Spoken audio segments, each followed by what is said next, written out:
உளியால் செதுக்கினாலும் வலிகளை தாங்குவோமே தவிர ஒருபோதும் எங்கள் மொழியை விட்டு கொடுக்க மாட்டோம். அன்னை தமிழுக்கும் அனைவருக்கும் வணக்கம்.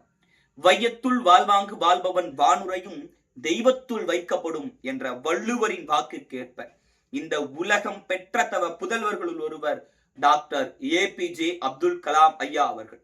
செய்தித்தாள் போடும் வேலையை செய்து ஒரு மனிதனால் செய்தித்தாளிலே வரும் அளவிற்கு பிரபலமாக முடியும் என்பதை நிரூபித்து காட்டிய ஒரு மனிதன்.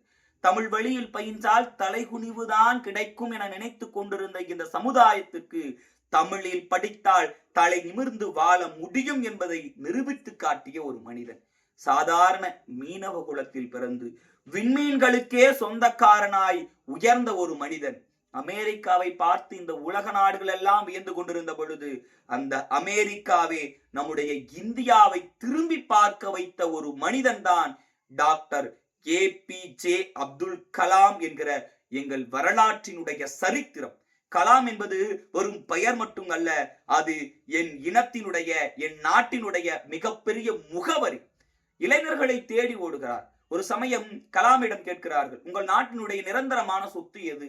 கொட்டி கிடக்கின்ற தங்கமா, வெள்ளியா, வைரமா, வைடூரியமா என கேட்டபோது கலாம் சொன்ன பதில் என்ன தெரியுமா? கொட்டி கிடக்கின்ற வெள்ளியோ, தங்கமோ, வைரமோ, வைடூரியமோ என் நாட்டின் நிரந்தர சொத்து கிடையாது.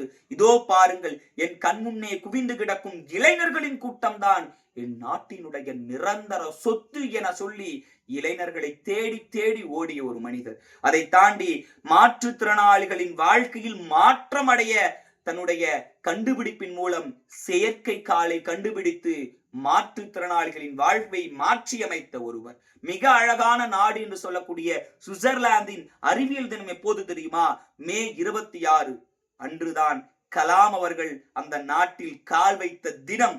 அந்த அழகான நாட்டினுடைய அறிவியல் தினமே நம் கலாம் அவர்கள் காலடி வைத்த தினம் என்று சொன்னால், தன்னுடைய வாழ்நாள் முழுவதும் இந்த மக்களுக்காகவும் இளைஞர்களுக்காகவும் நாட்டிற்காகவும் ஓடி ஓடி உழைத்த ஒரு உன்னத மனிதர். கனவு காணுங்கள், கனவு காணுங்கள், தூக்கத்தில் வருவது அல்ல கனவு, உன்னை தூங்க விடாமல் செய்வதே கனவு என்று லட்சிய கனவை வாங்க வைத்தவர், லட்சிய கனவை காண வைத்தவர். நம் பிறப்பு ஒரு சம்பவமாக இருக்கலாம், ஆனால் நம் இறப்பு ஒரு சரித்திரமாக இருக்க வேண்டும் என்று சொல்லி தன் பக்கத்தின் வாழ்நாள் பக்கத்தை சரித்திரமாக மாற்றிவிட்டு போன ஒரு மனிதர்.